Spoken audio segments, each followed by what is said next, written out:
Remington Harlow, a successful software engineer, and his wife Cordelia, a talented interior designer, were the picture of marital bliss to their friends and neighbors. Their home, with its manicured lawn and white picket fence, stood as a testament to their seemingly perfect life. But beneath the surface, a dark current was stirring. Remington's growing fascination with a taboo fantasy would set in motion a chain of events that would shatter their idyllic existence and end in tragedy. What began as a consensual exploration of desires would spiral into a maelstrom of jealousy, betrayal, and ultimately murder. Remington Harlow was born in 1985 to a middle-class family in Eugene. From an early age, he displayed a keen intellect and a fascination with computers. His parents, both educators, nurtured his interests, and by the time he entered high school, Remington was already coding his own programs. Despite his academic prowess, he struggled socially, often feeling awkward and out of place among his peers. Cordelia Astor, born in 1987, grew up in a wealthy family in Seattle, Washington. The youngest of 3 children, she was vivacious and creative from the start. Her parents, successful real estate developers, provided her with every opportunity, including art classes and interior design courses. Their paths crossed in 2005 at Reed College in Portland. Remington, a junior computer science major, literally bumped into Cordelia, a freshman art student, in the campus library. He was immediately smitten by her radiant smile and effortless charm. Cordelia, in turn, found herself drawn to Remington's quiet intensity and brilliant mind. Their courtship was a whirlwind of intellectual discussions, late-night coding sessions, where Cordelia would sketch while Remington typed, and explorations of Portland's eclectic art scene. Despite their different backgrounds and personalities, they found in each other a perfect complement. They married in 2009, shortly after Cordelia's graduation. The wedding, held in a picturesque vineyard in the Willamette Valley, was a joyous affair that seemed to portend a bright future. Remington had already secured a high-paying job at a tech startup in Portland, while Cordelia began to make a name for herself in the city's competitive interior design market. For the first few years of their marriage, life seemed perfect. They bought their dream home in Oak Ridge, traveled the world, and built a wide circle of friends. Remington's career soared as he climbed the corporate ladder, eventually becoming a senior engineer at a tech firm. Cordelia's design business flourished, with her work featured in several magazines. From the outside, the Harlows appeared to have it all: successful careers, a beautiful home, and a strong, loving marriage. But as they entered their 30s, subtle cracks began to form in their seemingly flawless facade, setting the stage for the tumultuous events to come. As the Harlows approached their 10th wedding anniversary, a restlessness began to creep into their relationship. The passion that had once burned so brightly had dimmed to a comfortable, but sometimes monotonous glow. Remington, always introspective, found himself increasingly drawn to online forums and discussions about alternative sexual lifestyles. It started innocently enough, a curiosity about what other couples did to spice up their love lives. But as Remington delved deeper into these virtual communities, he became particularly fascinated by the concept of cuckolding. The idea of watching his wife with another man, of being a voyeur to her pleasure, awakened something within him. At first, Remington kept these thoughts to himself, ashamed and confused by the intensity of his desires. He would stay up late, ostensibly working, but in reality, he was consuming every piece of cuckold-related content he could find. Cordelia, perceptive as ever, sensed the change in her husband. She noticed his distraction, the way his eyes would sometimes glaze over during their conversations, the increased frequency of his late nights at the computer. Concerned, she gently probed, asking if everything was all right, if work was becoming too stressful. Finally, after weeks of internal struggle, Remington decided to broach the subject with Cordelia. One evening over a bottle of wine, he haltingly confessed his newfound interest. He spoke of his desires, his curiosity about exploring this fantasy, all the while watching Cordelia's face for signs of disgust or rejection. To his surprise and relief, Cordelia didn't recoil. Instead, she listened with an open mind, asking thoughtful questions about what exactly appealed to him about this scenario. While she expressed initial reservations, she also admitted to a certain intrigue. The idea of being desired by another man, of being the center of attention, held its own allure. This conversation marked a turning point in their marriage. What had been a private fantasy for Remington was now out in the open. a possibility to be explored together.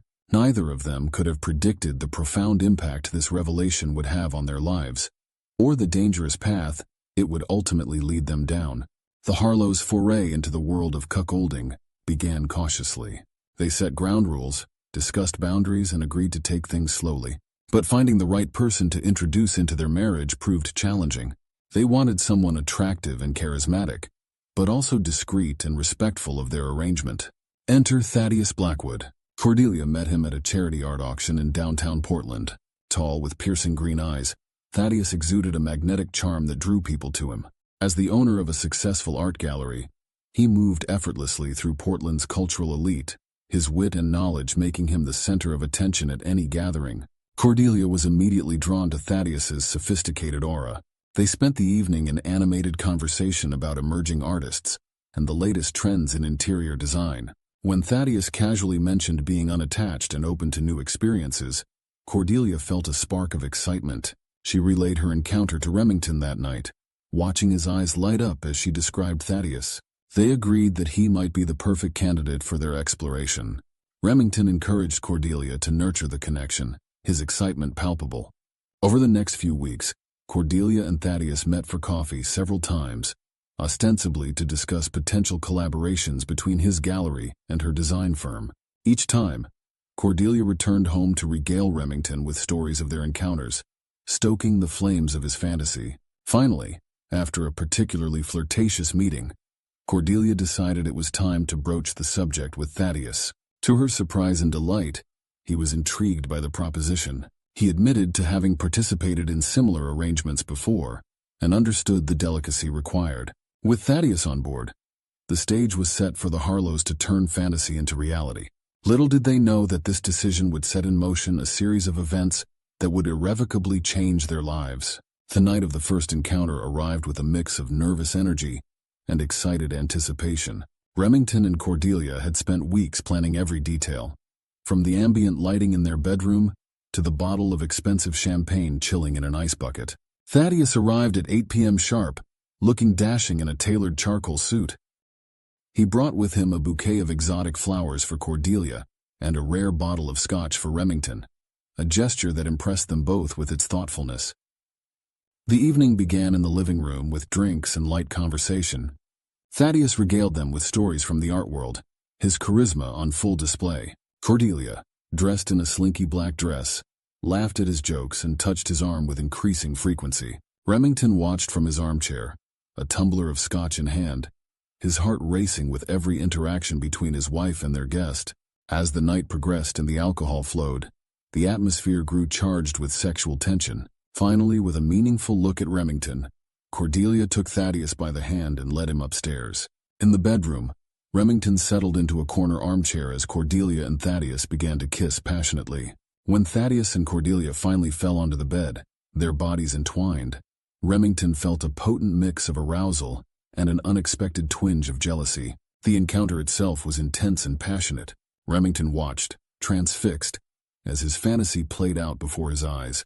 The reality was more visceral, more overwhelming than he had imagined. Afterwards, as they all lay spent and silent, Remington felt a complex swirl of emotions. There was satisfaction, certainly. His long-held fantasy had been realized. But there was also a nagging sense of unease, a feeling that something fundamental had shifted. Thaddius left shortly after, with promises to stay in touch. As Remington and Cordelia lay in bed, discussing the evening's events in hushed, excited tones, neither could have predicted how this first encounter would set the stage for the tragedy to come. They had opened Pandora's box, and there would be no closing it again. Encouraged by the success of their first foray into cuckolding, they eagerly arranged more meetings with Thaddius. What had started as a monthly indulgence quickly became then weekly. Each encounter seemed to push the boundaries further, with Thaddius staying longer, the sessions growing more intense and intimate. Remington's role began to evolve as well. Cordelia said in an interview that he was initially content to watch from afar. He found himself drawn closer to the action. Sometimes he would join in, and that the dynamics of power and control within their bedroom became increasingly complex. Outside of their encounters, Thaddius began to integrate more into their lives. He would join them for dinner, accompany Cordelia to art exhibitions, even spend weekends at their home. His charm and wit made him a delightful companion, and the Harlows found themselves enjoying his company even when action wasn't on the agenda. As spring turned to summer, Remington's initial excitement began to give way to a gnawing sense of discomfort. He started to notice small but significant changes in Cordelia's behavior. She seemed distracted during their alone time, her mind elsewhere. She began to dress up more often, even on days when they had no plans with Thaddius. One evening, Remington came home early from work to find Cordelia on the phone, speaking in hushed, intimate tones. When she saw him, she quickly ended the call, claiming it was just a client.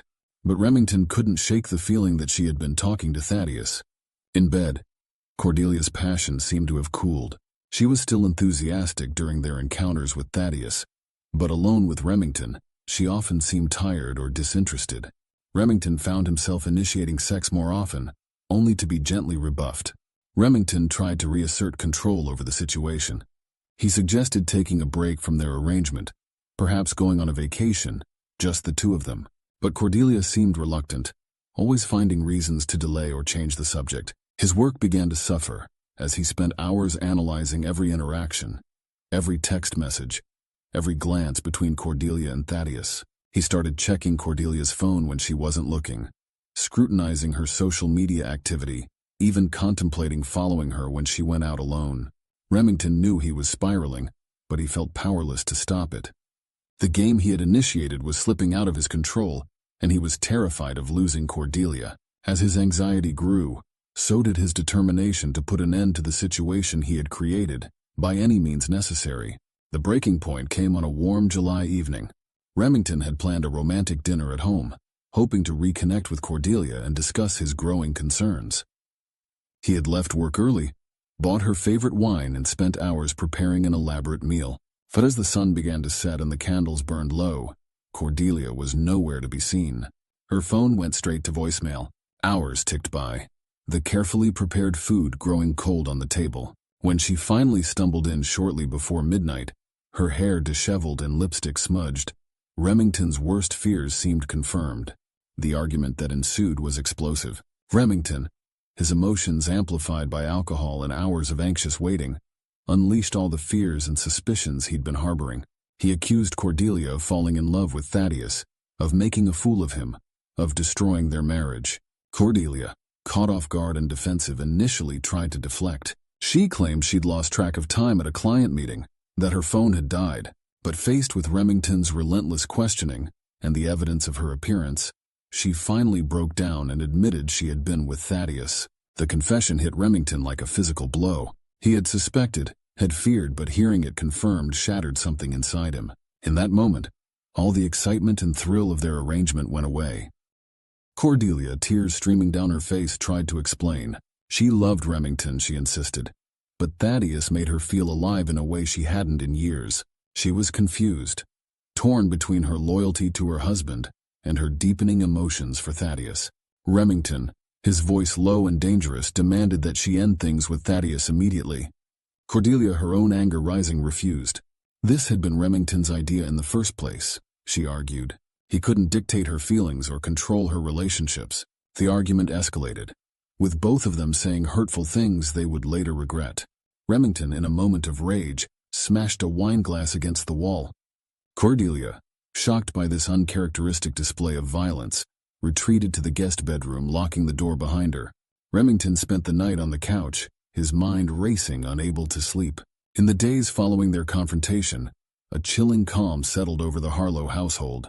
Cordelia and Remington moved around each other like ghosts, barely speaking, the tension palpable. Cordelia spent most of her time out of the house, throwing herself into her work, and Remington suspected meeting with Thaddius. Remington, for his part, retreated into a dark place within himself. He called in sick to work, spending his days in a haze of alcohol and paranoid thoughts. He scoured Cordelia's computer and phone for evidence of her relationship with Thaddius, meticulously documenting every text, every call, every unexplained absence.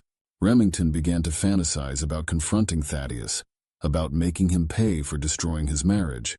At first, these were just harmless daydreams, a way to vent his frustration. But as the days wore on and Cordelia grew more distant, these fantasies took on a darker, more violent tone. One afternoon, while Cordelia was at a client meeting, Remington found himself in their garage holding the heavy wrench he used for home repairs. As he felt its weight in his hand, a chilling thought crossed his mind. It should be so easy to end this, and to eliminate the threat to his marriage once and for all. Horrified by the direction of his thoughts, Remington dropped the wrench and fled the garage. But the seed had been planted. As he paced the house, gulping down glasses of whiskey, the idea took root and grew. By the time night fell, what had started as a fleeting, horrifying thought had crystallized into a plan. August 15th dawned hot and humid, the air heavy with the promise of an approaching storm. Remington woke early, his head pounding from another night of heavy drinking, but his resolve unwavering.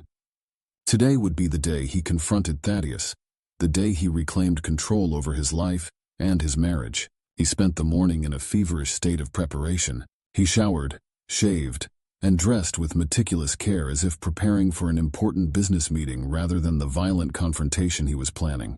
In the garage, he selected the wrench he had held days earlier, wrapping it in a towel and placing it in a nondescript gym bag. Cordelia left for work around 9 a.m., barely acknowledging Remington as she rushed out the door. As soon as she was gone, Remington got into his car and drove to Thaddius's gallery. He parked across the street, watching as Thaddius arrived, greeting his employees with his characteristic charm. For hours, Remington sat in his car. As closing time approached, Remington watched Thaddius bid goodbye to his last customer and begin closing up the gallery. This was the moment he had been waiting for. With shaking hands, he grabbed the gym bag and crossed the street. Thaddius was locking the gallery door when Remington approached. He turned, surprise flickering across his face before it settled into a wary smile. "Remington," he said, "this is unexpected. Is everything all right?" Remington felt a surge of rage at Thaddius's casual tone, as if he hadn't been destroying Remington's life for months. Without conscious thought, he swung the gym bag, catching Thaddius off guard and sending him stumbling back against the gallery door. What followed was a blur of violence and desperation. Remington pulled out the wrench, swinging it wildly as Thaddius tried to defend himself. But Remington was beyond reason. Every blow was fueled by months of jealousy, insecurity, and rage. When it was over, Remington stood panting over Thaddius's motionless body, the wrench slick with blood in his trembling hand. The reality of what he had done crashed over him like a tidal wave. He had just killed a man. He had just destroyed his own life in a futile attempt to save it. Remington went through the motions of covering his tracks. He dragged Thaddius's body into the alley behind the gallery, hiding it behind a dumpster. He wiped down the door handle and any surfaces he might have touched. Then, still in a state of shock, he drove home, the weight of his actions settling over him like a shroud. The storm that had been threatening all day finally broke as Remington pulled into his driveway, the rain washing away the blood on his hands, but doing nothing to cleanse his conscience. The hours following the murder passed in a nightmarish blur for Remington. He stumbled into the house, barely making it to the bathroom before violently emptying the contents of his stomach. As the adrenaline wore off, the full impact of his actions hit him. He had killed a man. He was a murderer. Operating on autopilot, Remington set about destroying evidence. He burned his clothes in the backyard fire pit, scrubbed the car clean, and took a shower. When Cordelia came home, Remington had composed himself enough to feign normalcy. He greeted her with forced cheerfulness, suggesting they order takeout and watch a movie. As they sat on the couch, the TV flickering unwatched, Remington's mind raced. He knew it was only a matter of time before Thaddius's body was discovered. He needed an alibi, a story to tell when the inevitable questions came. He casually mentioned to Cordelia that he had spent the day at home catching up on work and doing some yard work. He even showed her a small cut on his hand, claiming he had nicked himself while pruning the rose bushes, a cut that had actually come from his struggle with Thaddius. 2 days after the murder, the news broke. Thaddius Blackwood, prominent art dealer and fixture of Portland's cultural scene, had been found dead behind his shop. The police were treating it as a homicide. Remington learned of the discovery while at work, overhearing colleagues discussing the shocking news. He felt the blood drain from his face, his hands shaking so badly he had to excuse himself to the restroom. The investigation moved quickly. Detective Eliana Rossi, a veteran of the Police Bureau's Homicide Division, took charge of the case. She and her team combed through Thaddius's life, interviewing friends, family, and business associates. It didn't take long for them to uncover Thaddius's relationship with the Harlows. Cordelia, devastated by the news of Thaddius's death, initially tried to downplay their connection, but faced with evidence from Thaddius's phone records and witness accounts, she eventually admitted to their affair. When the police came to interview Remington, he was prepared. He expressed shock and sadness at Thaddius's death, acknowledging that while their arrangement had been unconventional, he had considered Thaddius a friend. He calmly recounted his movements on the day of the murder, his story aligning perfectly with what he had told Cordelia. Detective Rossi, however, sensed something off about Remington's demeanor. His calm seemed forced, his grief a touch too performative. She made a mental note to dig deeper into his background and movements. As the investigation progressed, the police began to piece together a timeline of Thaddius's last day. Security footage from nearby businesses showed him entering the gallery in the morning but never leaving. His last phone call had been to Cordelia, ending abruptly around closing time. The net was slowly closing around Remington. As the days turned into weeks, Cordelia's grief over Thaddius's death deepened. She threw herself into her work, often staying late at the office, avoiding the stilted silences that now characterized her home life with Remington. At first, Remington's attentiveness in the wake of the tragedy had touched her. He seemed genuinely concerned for her well-being, always ready with a comforting word or a shoulder to cry on. But as time passed, she began to notice inconsistencies in his behavior. Cordelia found herself revisiting the events leading up to Thaddius's death. She remembered Remington's jealousy, his desperate pleas for her to end the affair. The more she thought about it, the more a terrible suspicion began to take root in her mind. She started paying closer attention to Remington's actions, noting when he left the house, checking his browser history when he wasn't around. She even considered hiring a private investigator, but couldn't bring herself to take that final step. As her suspicions grew, so did her fear. If Remington was capable of what she was beginning to suspect, what else might he be capable of? For the first time in their marriage, Cordelia found herself afraid of her husband, unsure of the man she had promised to love for better or worse. The breakthrough in the case came from an unexpected source. A homeless man, known to frequent the alley behind Thaddius's gallery, came forward with information. He claimed to have seen a man matching Remington's description entering the alley on the night of the murder, carrying a gym bag. This new lead energized the investigation. Detective Rossi and her team began to scrutinize Remington's movements more closely. They discovered traffic camera footage that contradicted his alibi, showing his car near the gallery around the time of the murder. As the evidence mounted, Remington's behavior became increasingly erratic. He started drinking heavily, snapping at colleagues, and becoming paranoid about being followed.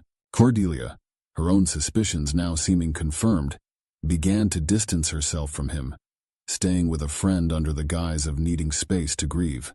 The final piece of the puzzle fell into place when the police, armed with a search warrant, found small traces of blood in Remington's car that matched Thaddius's DNA.